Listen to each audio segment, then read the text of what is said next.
Hello friends, welcome back to the new video guys. In this video guys, we are going to talk about guys Vivo phone setting. In this video guys, I am going to show you guys how can you change screen timeout in your Vivo phone. Guys, you want to change guys your screen timeout in your Vivo phone. So as you can change, and guys now let's see how to change the screen timeout in our Vivo phone. In this video guys, I am going to show you. So first of all guys, open your phone setting to change your screen timeout. Then guys scroll it and guys you can see display and brightness. So guys tap here and guys scroll guys click on screen timeout setting. So you can change guys your screen timeout from here. So example for guys we will take this 15 second and guys come back. So guys after 15 seconds guys our phone screen will off automatic. Wait and watch. And before going guys please go and like my video, subscribe my channel.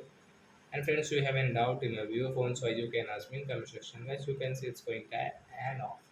So I hope friends you understood. So that's it guys. Thanks for watching. Bye bye friends.